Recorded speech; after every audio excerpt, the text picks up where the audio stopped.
अगले साल उत्तर प्रदेश में विधानसभा चुनाव हैं और समाजवादी पार्टी ने इन चुनावों के लिए अपने फॉर्मूले में ऐड कर लिया है। अब पीडीए में बी की एंट्री कर दी गई है। बी यानी ब्राह्मण। अखिलेश यादव ने 2027 विधानसभा चुनाव के लिए ब्राह्मण को साधने का मास्टर प्लान बनाया। अब उनका फॉर्मूला पीडीए प्लस बी हो गया है।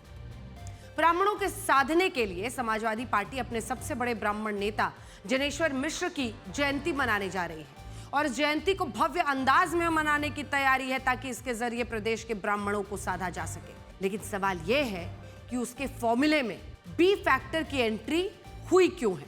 तो सुनिए, दो वजह है और दो वजह हो सकती है।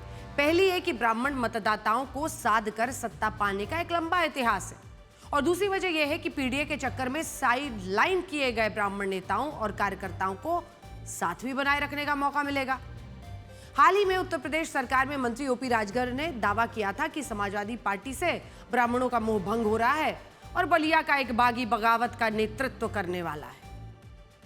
अब देखिए, बलिया से समाजवादी पार्टी के सांसद कौन? सनातन पांडे।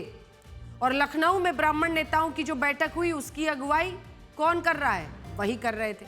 सिर्फ यही नहीं, सनातन पांडे की ही अगुवाई में जनेश्वर मिश्र जयंती का आयोजन हो रहा है। राजनीतिक विश्लेषकों के मुताबिक समाजवादी पार्टी को लगता है कि पीडीए पर बहुत ज्यादा जोर दिया तो ब्राह्मण समाज नाराज हो सकता है। उनका यह मानना है कि अभी एनडीए से ब्राह्मण नाराज हैं और वो उनकी तरफ आ सकते हैं, इसीलिए ताकत झोंकी जा रही है। उत्तर प्रदेश में 18% सवर्ण है, 42% ओबीसी, 21% दलित और 19% मुस्लिम। सवर्णों में 7 से 10% तक ब्राह्मण हैं। प्रदेश की 100 से ज्यादा सीटों पर असर डालते हैं। एक रोचक तथ्य यह भी है कि साल 1993 से 2002 के बीच यानी गठबंधन सरकारों के दौर में औसतन 25 ब्राह्मण उम्मीदवार चुने जाते थे।